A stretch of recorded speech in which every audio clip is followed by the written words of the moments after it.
Kamusta mga Kapinoms TV?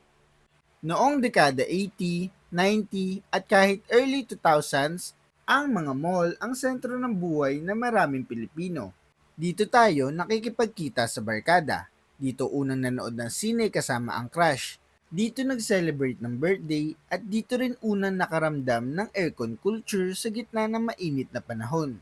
Para sa marami, ang mall ay hindi lang gusali. Ito ay alaala.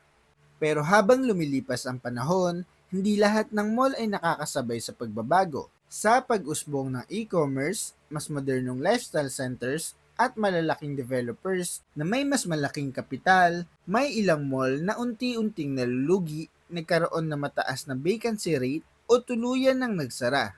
Sa videong ito, pag-uusapan natin ang 10 mall sa Pilipinas na nalulugi o sarado na. Batay sa naiulat na redevelopment at demolition plans hanggang 2026, estimated foot traffic trends bago at pagkatapos ng pagbagsak, vacancy rate at tenant exodus, at mga opisyal na ulat mula sa news outlet at developers announcements. Handa na ba kayo? Simulan na natin. Number 10. Makati Cinema Square, Makati City. Noong dekada 80 at 90, ang Makati Cinema Square o MCS ay isa sa mga pangunahing commercial hubs sa Makati. Bago pa sumikat ang mga high-end lifestyle malls sa paligid, dito nagtitipon ang mga empleyado at estudyante mula sa mga kalapit na paaralan at opisina. Matatagpuan ito sa Pasong Tamo, Chino Rosas Avenue, Makati. Sa ngayon, bukas ito ngunit niche market na lamang at ang tawag na dito ngayon ay Makati Central Square. Gaano nga ba kasikat ito noon? Sa kasagsagan nito noong 1990s hanggang early 2000s, tinatayang umaabot sa 15,000 hanggang 20,000 foot traffic kada araw lalo na tuwing weekend. Kilala ito sa murang sinihan, electronics repair shops, music stores at ukay-ukay. Maraming collectors ng vinyl at hobbyists ang dito bumibili ng rare finds. Sa isang panahon, isa ito sa pinakaabot kayang mall sa Makati. Pero teka, ano nga ba ang nangyari? Nang dumating ang Ayala Malls development tulad ng Glorieta, Greenbelt at SM Makati, unti-unting nalipat ang mass market foot traffic sa mas moderno at mas malalawak na malls. Sa kasalukuyang sitwasyon, tinatayang bumababa sa 3,000 hanggang 5,000 daily visitors ang regular foot traffic. Mataas ang vacancy rate sa ilang floors at karamihan na natitirang tenants ay specialty shops na may loyal customer base. Hindi ito tuluyang nagsara, ngunit hindi na ito mainstream mall. Isa na lamang itong cult classic commercial space. Number 9. Riverbank Center, Marikina. Noong early 2000s, ang Riverbank Center ang isa sa pinakadinadayong commercial complex sa Marikina. Bukod sa mall, mayroon nitong skating rink, amusement rides, at open spaces. Ang status nito sa ngayon, bukas pa rin ito, ngunit nagrebrand bilang outlet mall. Noong peak years nito, 2004 hanggang 2010, tinatayang may 20,000 hanggang 25,000 foot traffic kada weekend, lalo na kapag may events o concert sa amphitheater. Ano nga bang naging problema ng mall na ito? Unang-una ay ang pagbaha. Dahil sa lokasyon malapit sa ilog, ilang beses itong naapektuhan ng matinding baha kabilang ang epekto ng bagyong Ondoy noong 2009. Ikalawa ay kompetisyon, ang pagbubukas ng SM Marikina at Ayala Mall Feliz. At ang ikatlo ay ang pagbabago ng retail trends. Sa kasalukuyan, bumababa sa tinatayang 5,000 hanggang 8,000 kada araw sa regular days ang foot traffic nito. Upang manatiling buhay, nag-shift ito sa outlet concept, mas murang branded goods. Hindi ito tuluyang nalugi, pero malinaw na dumaan ito sa matinding pagsubok. Number 8. Embarcadero de Legazpi, Albay. Matatagpuan sa baybayin ng Legazpi City, ipinagmamalaki nito ang view ng Mayon Volcano at Albay Gulf. Ang status nito ngayon ay bukas pa pero mataas ang vacancy rate. Noong kasikatan nito noong mid-2000s, dinarayo ito bilang bagong lifestyle destination sa Bicol. Umaabot sa 10,000 hanggang 15,000 foot traffic tuwing peak tourist season. Ang naging problema ng mall na ito ay ang pagpasok ng malalaking developers tulad ng SM City Legazpi at Ayala Malls Legazpi. Mas pinili ng consumers ang mas centralized at fully air-conditioned malls. Dahil sa lokasyon nitong medyo hiwalay sa city center, nahirapan ng tenants na panatiliin ang kita. Sa ngayon, maraming bakanteng pwesto at tinatayang bumababa sa 2,000 hanggang 4,000 daily visitors sa ordinary days. Number 7. Evergotesco Commonwealth, Quezon City. Isa ito sa pinakasikat na mall noong 1990s sa Commonwealth area. Sa ngayon, bukas pa rin ito ngunit bumaba ang foot traffic. Noong kasikatan nito noong late 1990s hanggang early 2000s, tinatayang nasa 30,000 pataas tuwing weekend ang foot traffic nito dahil ito lang ang major mall sa Fairview Corridor. Subalit dahil sa pagdating ng SM City Fairview, Robinsons Novaliches at iba pang commercial centers, marami ang nagbago. Dagdag pa rito ang construction ng MRT7 na nagdulot ng traffic at accessibility issues sa ilang taon. Sa kasalukuyan, tinatayang bumaba sa 8,000 hanggang 12,000 ang daily visitors nito. Hindi ito sarado, ngunit malinaw na hindi na ito dominant force sa area. Number 6. Isitan Cinerama Complex, Recto, Manila. Noong 1980s at 1990s, ang Isitan ang isa sa pinakamodernong mall sa University Belt. Sa ngayon, bukas pa rin ito, ngunit tumina na ang prestigyoso. Noong kasikatan nito, umaabot sa 25,000 hanggang 35,000 foot traffic kada araw dahil sa mga estudyante mula sa kalapit na universidad. Ang Isitan ay humarap sa maraming hamon tulad ng temporary closure orders noong mga nakaraang taon dulot ng regulatory compliance issues, pagbubukas ng mas modernong malls tulad ng SM City Manila at Lucky Chinatown Mall, at ang paglakas ng online electronics market. Sa ngayon, tinatayan 10,000 hanggang 15,000 daily foot traffic na lamang, karamihan ay bumibili ng murang gadgets o nanonood ng sine. Hindi pa ito dead mall, ngunit malinaw ang pagbagsak kumpara sa dating kasikatan. Number 5. Sunstar Mall, Santa Cruz, Laguna. Noong buksan ng Sunstar Mall, isa ito sa iilang enclosed malls sa Santa Cruz na may modernong konsepto. Para sa mga residente ng bayan at kalapit na municipalities, ito ang bagong simbolo ng pag-unlad. Matatagpuan ito sa Barangay Bubukal, Santa Cruz, Laguna. Sa ngayon, ang mall ay struggling at may high vacancy. Pero teka, gaano nga ba kasikat ito noon? Sa unang mga taon nito, mid-2000s, tinatayang umaabot sa 8,000 hanggang 12,000 foot traffic kada weekend, lalo na kapag may mall events, school activities at government programs. May sinihan, supermarket at kilalang food chains. Pero ano nga bang nangyari? Pagpasok ng mas malalaking developers sa Laguna, lalo na ang pagpapalawak ng SM Prime Holdings sa probinsya at pag-usbong ng Vista Developments, unti-unting nahila ang tenants at consumers patungo sa mas malalaking, mas kumpletong malls. Mas pinipili ng shoppers ang mas malawak na mall na may mas maraming branded stores, mas malaking supermarket at mas modernong cinema.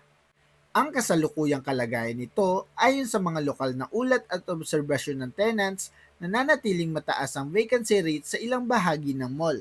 Tinatayang bumaba sa 2,000 hanggang 4,000 daily foot traffic sa ordinary days. Hindi pa ito tuluyang nagsasara, ngunit malinaw na nahihirapan itong makipagsabayan sa regional mall giants.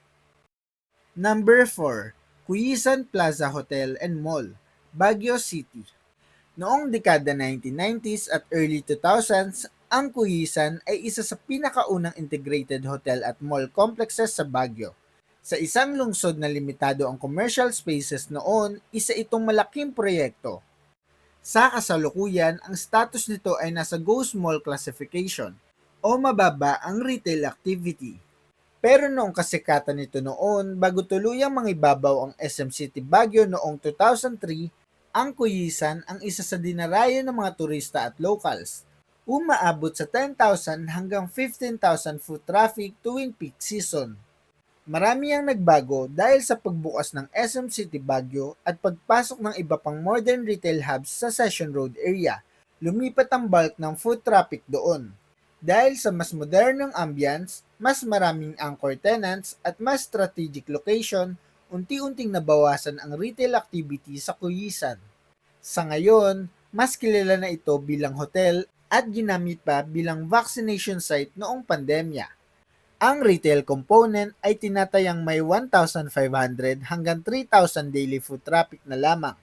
Hindi ito officially sarado, ngunit maraming floors ang may bakanteng pwesto, isang malinaw na senyales ng ghost mall phenomenon. Number 3. Metro Walk Commercial Complex, Pasig City. Noong early 2000s, ang Metro Walk ang nightlife capital ng Ortigas. Dito nagtitipon ang corporate crowd pagkatapos ng trabaho. Matatagpuan ito sa Ortigas Center at ang status nito ngayon ay partial demolition mula pa noong 2025. Gaano nga ba ito kasikat noon? Tinatayang umaabot sa 20,000 hanggang 30,000 foot traffic tuwing weekend nights sa kasagsagan ng bar at restaurant scene nito. Pero ano nga bang nangyari sa mall na ito? Ang construction ng Metro Manila Subway, partikular ang Ortigas Station, ay nagresulta sa pagkuha at pagbuwag ng ilang bahagi ng complex simula huling bahagi ng 2025. Dahil dito, maraming tenants ang napaalis, nawala ang dating nightlife cluster at bumaba ang foot traffic sa natitirang bahagi. Tinatayang bumaba sa 5,000 hanggang 7,000 daily visitors sa mga natitirang establishments. Hindi man tuluyang nawawala, malinaw na hindi na ito ang dating Ortigas After Hours hotspot. Number 2. Star Mall Alabang, Muntinlupa City. Noong 1990s hanggang early 2010s, ang Star Mall Alabang, dating Metropolis Star Alabang, ay isa sa pinaka-accessible mall sa South, lalo na dahil konektado ito sa transport terminals. Noong kasikatan nito, umaabot sa 40,000 hanggang 50,000 daily foot traffic, lalo na tuwing holiday rush. Isa itong sentro ng commuter activity sa South. Pero ano na nga ba ang nangyari? Noong Enero 2022, nagkaroon ng malaking sunog na nagdulot ng matinding pinsala sa gusali.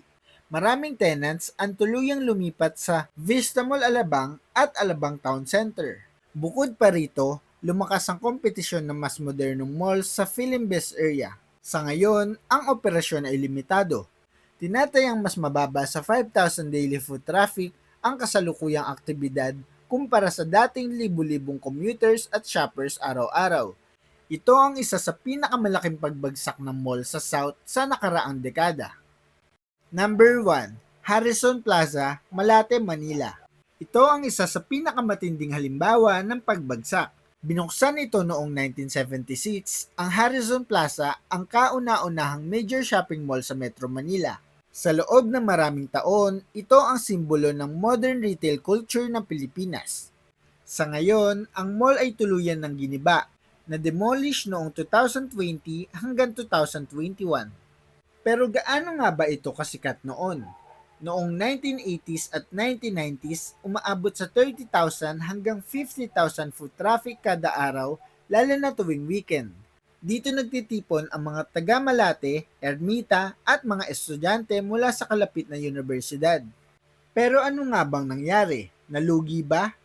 Pagpasok ng mas modernong malls tulad ng SM Mall of Asia at Robinson Place Manila, unti-unting nabawasan ng tenants at shoppers.